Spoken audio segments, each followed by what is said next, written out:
Lúcio, primeiramente, obrigado por esse momento assim dessa discussão. Como eu disse para o senhor, a gente vai estar disponibilizando um curso de indicadores e principalmente focado para as empresas juniores, né, da nossa rede mineira e também a nível nacional, posteriormente. E a primeira aula, né, a aula zero, é uma aula sobre planejamento estratégico. Né, o que é um planejamento estratégico, a introdução sobre o planejamento estratégico. No entanto, antes de começar a falar sobre isso, que eu gostaria que o senhor se apresentasse um pouco, falasse sobre o seu background nessa parte, para que a gente possa continuar a nossa conversa. Pode ser? Pode ser, Gabriel. Bom dia a todo mundo. Bom, meu nome é Lúcio, meu sotaque é peruano. Eu nasci no Peru, eu moro no Brasil desde 2007, então vai fazer 12 anos. Sou professor na Universidade Federal de Uberlândia, no curso de Engenharia de Produção. Numa das minhas especialidades está, com certeza, a gestão estratégica de negócios, planejamento estratégico.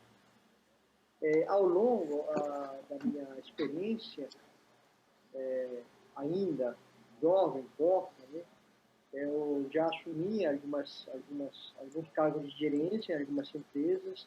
Eu criei as minhas próprias empresas também, no Peru e no Brasil. Né? E depois, quando eu cheguei no Brasil, eu foquei na pesquisa. Eu fui formado no mestrado e no doutorado pela USP de São Carlos, foco em gestão do conhecimento. E na UFA estou desde 2017. Já vão fazer 3 anos.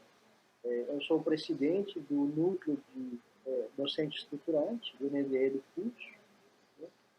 E coordenador da empresa Júnior, aí com você, da Produza. Muito bom. Coordenador da Liga de Gestão Econômica, a LIGE, também do curso, e coordenador da Liga de Inovação em Negócios, a LINE, que são as agrupações estudantis do nosso curso. Então, eu fico à disposição. Tá? É um prazer estar com vocês. Muito legal, obrigado novamente. Então vamos começar o nosso bate-papo, né? Que às vezes para a gente que está tão focado no curso e a gente fala de planejamento estratégico quase diariamente, né? Dentro de engenharia de produção, dentro da Produza também. Tem algumas outras empresas juniores, algumas outras empresas até no seniors assim no mercado que elas não têm esse costume.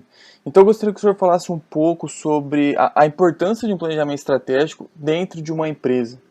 Muito bem. A gente coloca como base o ciclo da gestão, o ciclo da administração. Ela foi implementada por Fayol, né? Junto com aquele movimento do Taylor, do Ford. Então, o Fayol ele fala assim, nós precisamos fazer uma gestão científica, né? Uma gestão pensada, não pode ser mais empírica, como antes era feito. O primeiro passo para isso, então, é planejar.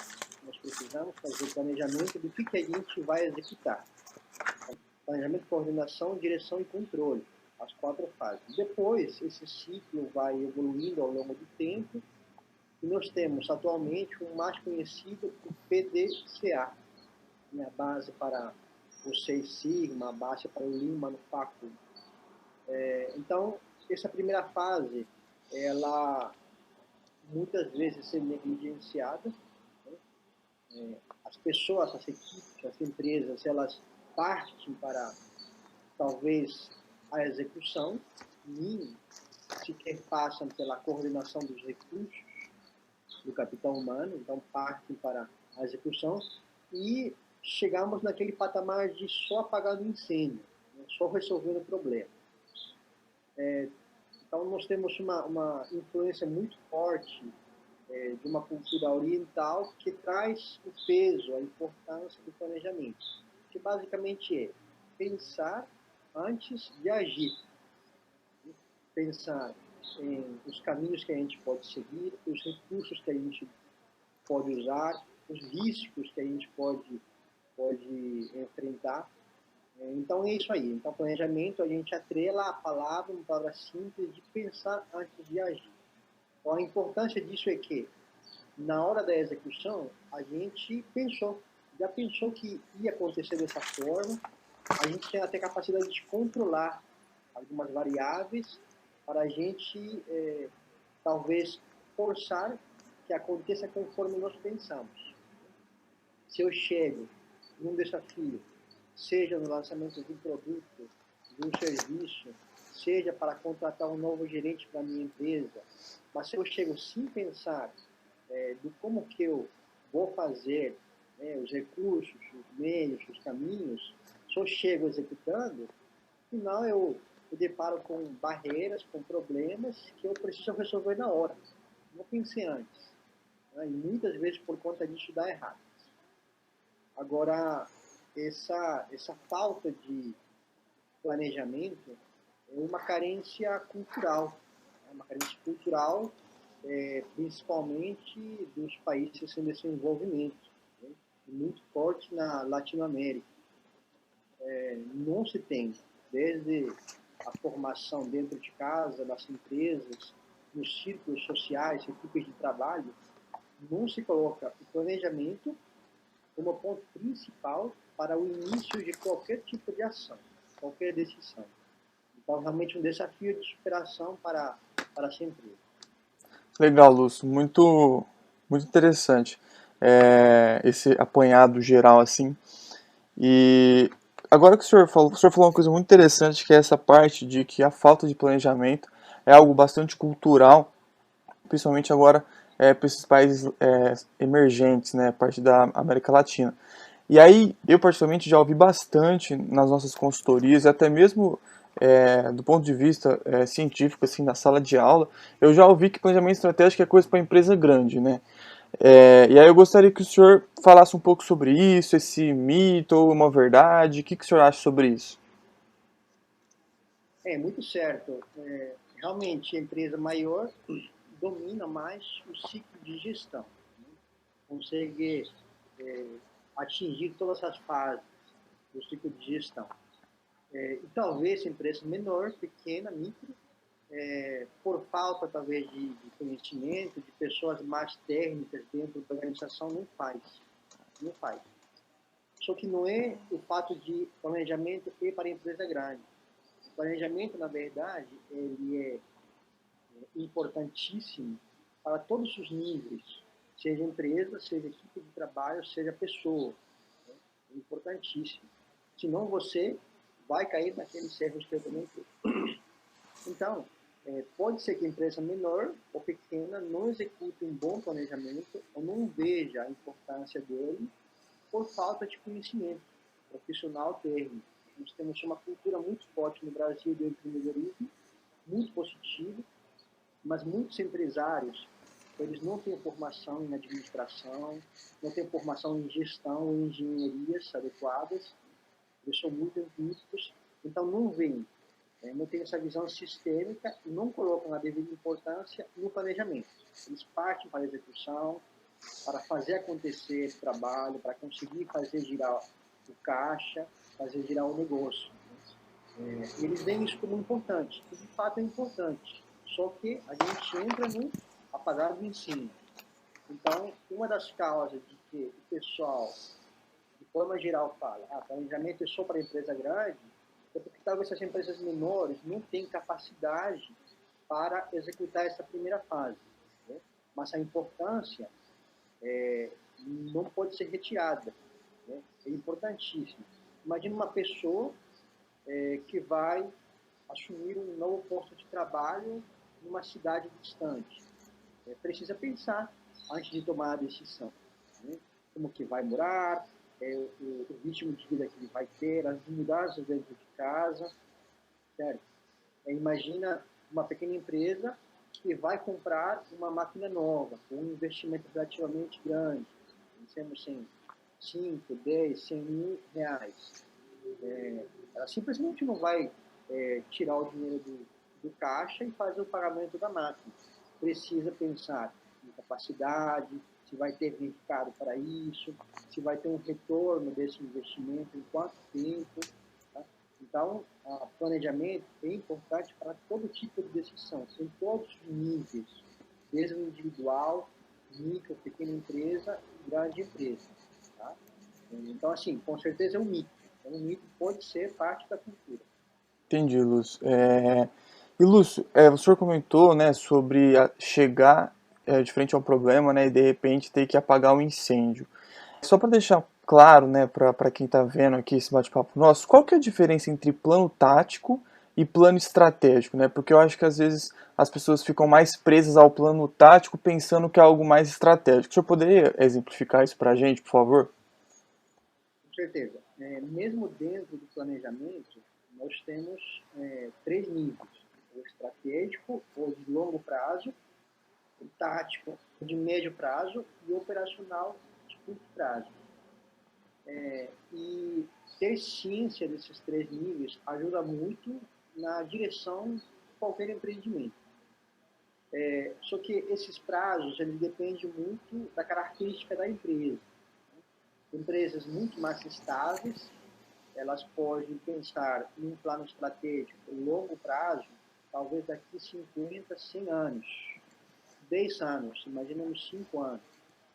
Empresas mais voláteis, como por exemplo empresas de tecnologia ou startups, o longo prazo delas é 3 anos, 4 anos, é mais curto. Mas é importante, então, eu iniciar meu pensamento numa visão sistêmica de longo prazo. Esse longo prazo depende do que é a minha empresa. Imaginemos, eu tenho um objetivo para daqui 10 anos, esse é meu longo prazo. Eu tenho estratégias, que são as formas como vou alcançar esse objetivo daqui 10 anos. E depois eu aprofundo a minha estratégia, eu desdobro essa estratégia em ações de médio prazo, que seria o plano tático. Aí envolvo pessoas, recursos para executar essas ações de médio prazo. E depois eu desdobro essas ações em ações de curto prazo ou plano operacional, que mais é do dia a dia, da semana, do mês. Então, e por que é importante? Se eu só foco na ação de curto prazo, quer dizer, naquele apagar incêndio, sem ter a visão do médio ou do longo prazo, talvez se eu estou colocando os meus esforços em objetivos muito isolados, que não tem conexão entre eles e talvez até são iliados, são individuais. E no final eu vou perder tempo. O mesmo para o médio prazo. Então o ideal é pensar no longo prazo, depois chegar no tático e finalizar no operacional, no dia. Uma ferramenta que já cito, que ajuda a fazer essa conexão, inclusive até chegar no nível de indicadores, de curto, médio e longo prazo, é o BSC, o Balance Scorecard, do Kaplan e Norton, professores da Harvard Business. Certo? Certo, Lúcio, muito legal. A gente, né, por indicação do senhor, também por tutoria do senhor, nós da Produza usamos, né, o BSC e de fato a gente consegue ver como que as coisas ficam, por mais que sejam ações, iniciativas, às vezes nem, não tão tangíveis, acabam se tornando coisas mais tangíveis, mais visuais, né? E o senhor disse sobre a parte de indicadores, então aproveitando esse gatilho, eu gostaria de perguntar para o senhor, no nível de importância, qual dentro de uma organização, os indicadores eles entram com qual peso dentro de um planejamento, tanto estratégico como tático, como operacional? Quão importantes são os indicadores no dia a dia da empresa? Muito bem. A gente, de novo, coloca na mesa o ciclo de FAIO, né? Planejamento, coordenação, direção e controle. Ou aquela fase do check do PDCA. Então, essas fases, todas elas são importantes. E todas têm o mesmo peso. A gente não pode isolar as fases. O pensamento tem que ser integrado, tá? Para fazer uma boa gestão. Então, não adianta só planejar e não conseguir executar o planejado. Não adianta só executar, mas sim ter um plano antecipado. Tá? O controle entra, então, no mesmo peso da execução, no mesmo peso da coordenação, no mesmo peso do planejamento. E no controle, eu coloco como ferramenta de controle, entre outras, e a mais usada, os indicadores. Né? Se eu não conseguir mensurar, acompanhar o que eu estou executando, Eu não sei se o que planejei está dando certo, se minha execução está funcionando, está trazendo os resultados que eu esperava. Então, a importância de eu criar formas de controle, quer dizer, indicadores certos, é muito alta. E ao mesmo tempo sobre as outras fases. Tá? E isso me permite que, através desse feedback, desse controle das minhas ações, né, eu consiga redirecionar o meu plano. Se o que eu pensei, planejei, não está dando certo, eu sento, penso de novo, né, com base em informações que eu colhi dessas primeiras fases. Essas informações que eu colhi, então, são o controle. E eu colhi através de indicadores. Se eu não tiver indicadores, eu não vou saber, será que funcionou? Será que deu certo? Quanto isso me trouxe de benefício financeiro, de conhecimento, de mercado, o que for. Né? Então, a importância não é mais ou menos. Realmente, todas as fases são importantes. Legal, Lúcio. E aí, para ficar claro, como existe a parte estratégica, tática, operacional, existem indicadores também para essas três áreas, correto? Correto. A gente tem essa visão integrada. Os indicadores também têm que estar alinhados. Né? Então, o indicador operacional vai contribuir para a construção de um indicador maior, seja tático, seja estratégico.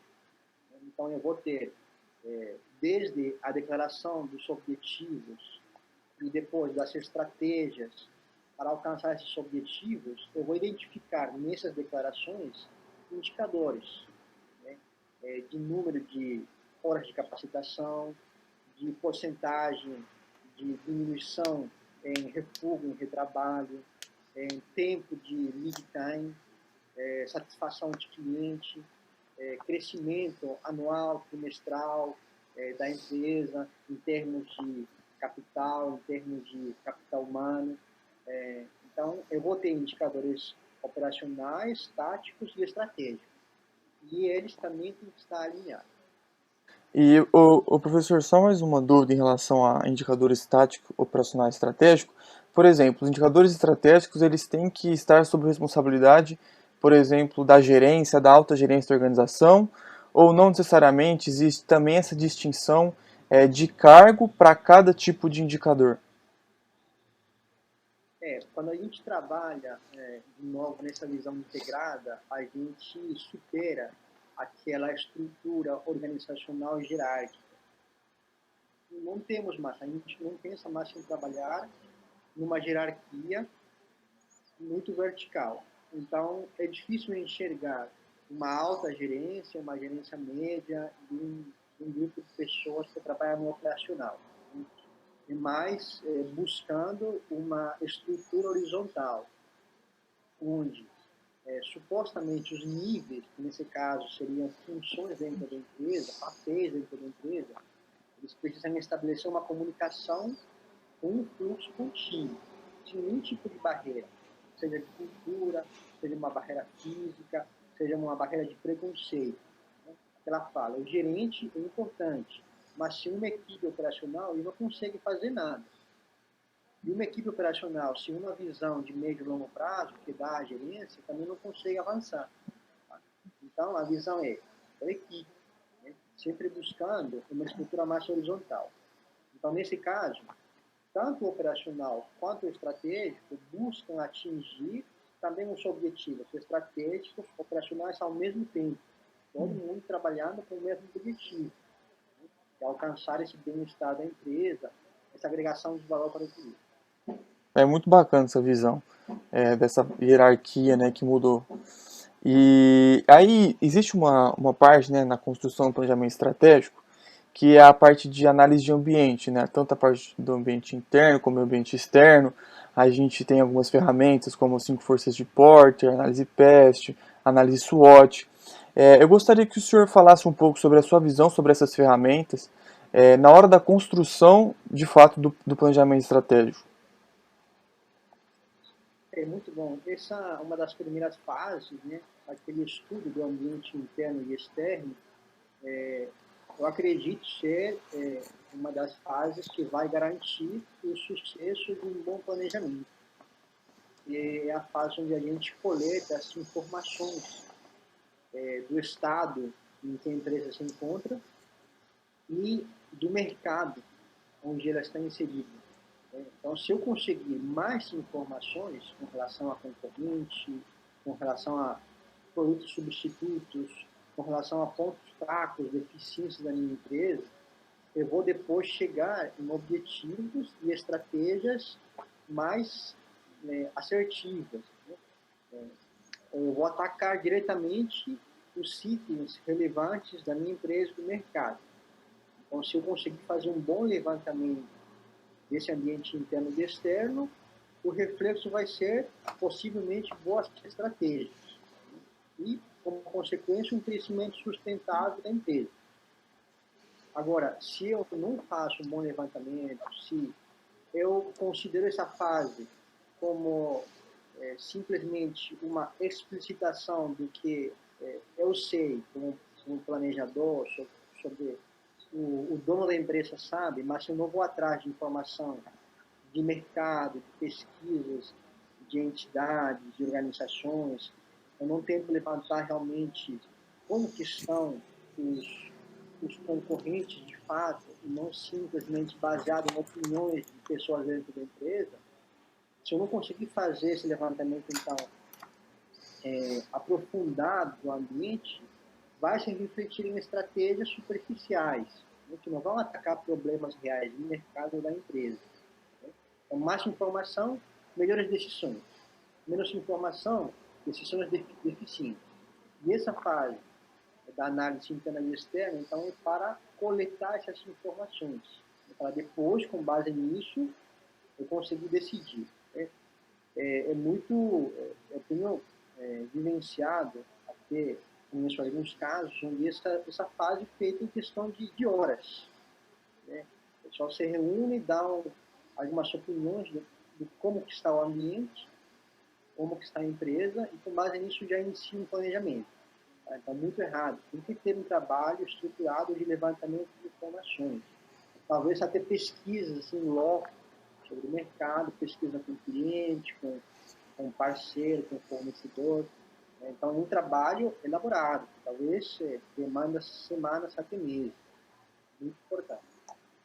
Exato. A ferramenta, né, ela é a mesma para todos, mas a maneira como que você usa, né, que vai fazer o sucesso ou não do teu planejamento, né, professor?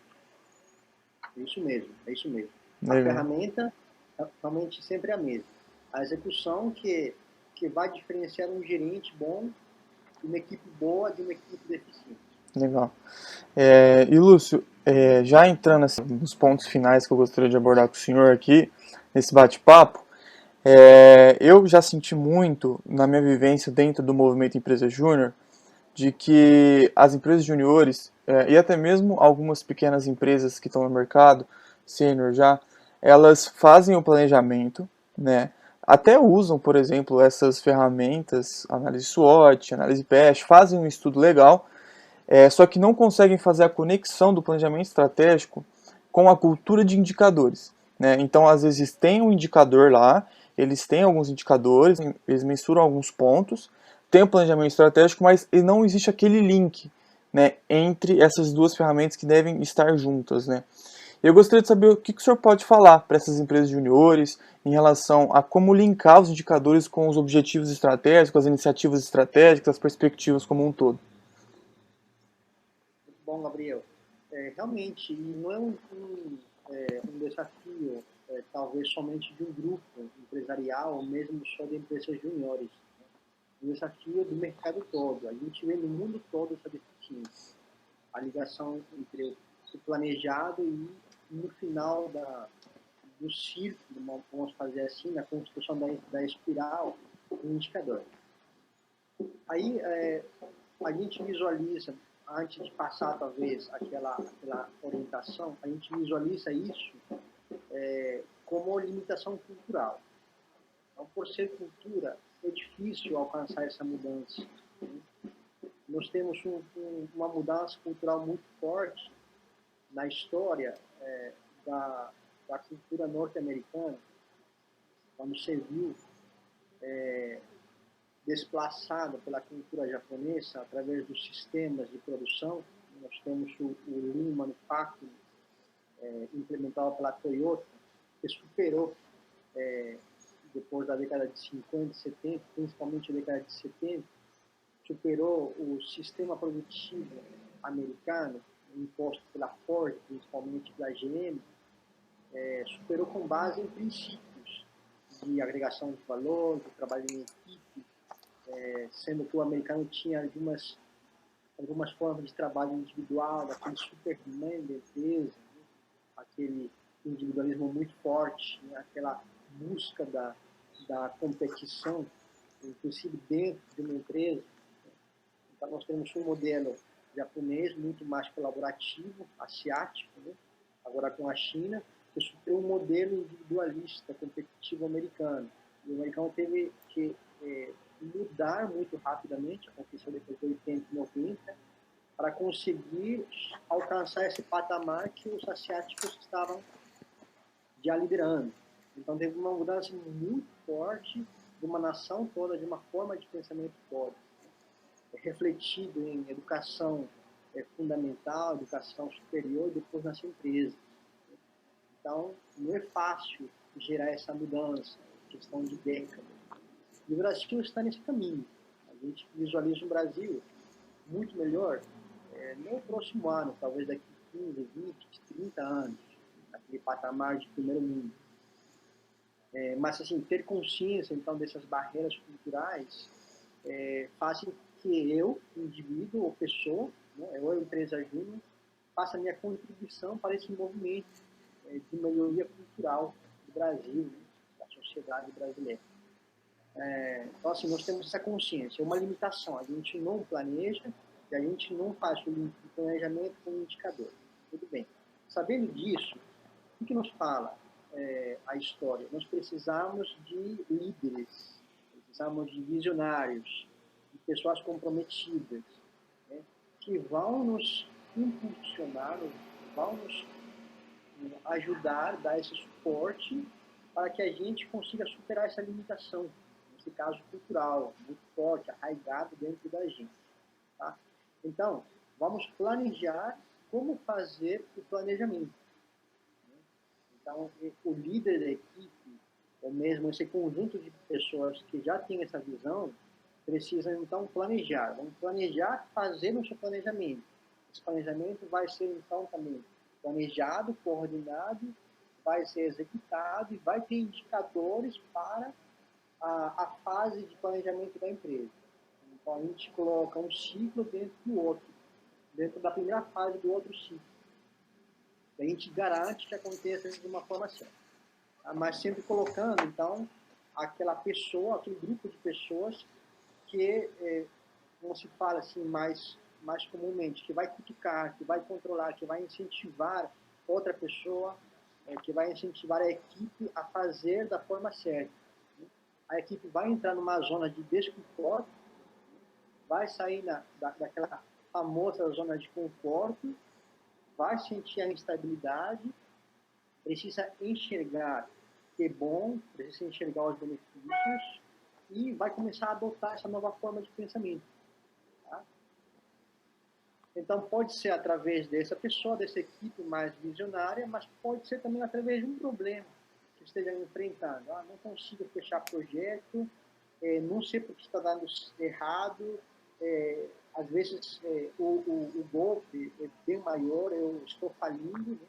Um empresário, eu não consigo manter a empresa, ou chegou um concorrente e ganhou a fatia do meu mercado muito rapidamente, então aí ele, por conta desse problema, ele sempre pensa, senão ele morre, né? Então é mesmo, a instabilidade, aquela saída da zona de conforto vai me trazer, então, essa reflexão. Se a reflexão for bem direcionada, eu vou superar a minha limitação cultural. E aí, então, eu vou melhorar a minha forma de pensamento, a minha equipe, da minha empresa. A evolução acontece dessa forma, através de oportunidades ou de problemas, em períodos de instabilidade. Tá? Então, é a sugestão para as empresas juniores. Tá? Antes de chegar no problema, vamos começar a refletir. vamos chamar esse pessoal, líder, missionário, aquela equipe mais engajada, e passar essa responsabilidade para eles, né? Dando suporte para executar um bom ciclo da gestão, fazer um bom planejamento. Você é responsável de controlar que a gente controle, né? É sua função. Então, vamos colocar no papel as responsabilidades, vamos colocar no papel. Quem controla vai ter também que ser controlado através de indicadores, formar aquele ecossistema, né? Todo mundo vai se contribuindo, vai conversando, em cima de registro, em cima de conversa informal, mais transparente, e aí vai se construindo esse crescimento. Certo, Gabriel? Certíssimo. É sempre muito bom ouvir o senhor falar sobre isso, que dá uma visão sempre disruptiva sobre os assuntos. O senhor gostaria de fechar o nosso papo com uma indicação, alguma coisa? Gostaria de dar falar mais uma mensagem? Com certeza. Agradecer o convite. Sempre é um prazer estar com vocês. E agora, talvez, através de vocês, chegar a outras empresas juniores. Eu acredito que o movimento, ele fortalece muito a visão do aluno, né? Tem muito aluno que eu conheço dentro da empresa júnior, dentro da Produza, que já tem muito mais capacidade, pessoas que estão no mercado de trabalho, tá? A gente, queira ou não, faz esse comparativo, então, pessoa que já domina, trabalha em equipe, que já assume com bastante maturidade alguma responsabilidade. Então, força nesse movimento, tá? Com certeza está marcando, vai marcar a vida de muito membro de empresas júnior, né? E do que eu consigo passar, vamos exigir mais dos gestores, dos professores, dos docentes especialistas, né? Vamos exigir mais do pessoal de mercado, de empresa, diretor. Vocês precisam se alavancar com essas pessoas, né? Mas também contribuindo com essa visão jovem, dinâmica, com aquela visão mais de tecnologia moderna. Então, é um equilíbrio. Isso aí, Gabriel. Muito obrigado de novo. Legal, Lúcio. Fico muito feliz de poder ter essa relação com o senhor. Em nome da Produza também, a gente tem essa relação muito boa. Somos todos muito gratos. E, mais uma vez, muito obrigado pela atenção. Tenho certeza que esse conteúdo que a gente está gerando aqui vai ajudar muitas pessoas, tanto em Minas Gerais como no Brasil todo, viu? Certo, Gabriel. Muito obrigado. Forte abraço. Valeu, Lúcio. Obrigadão. Até mais.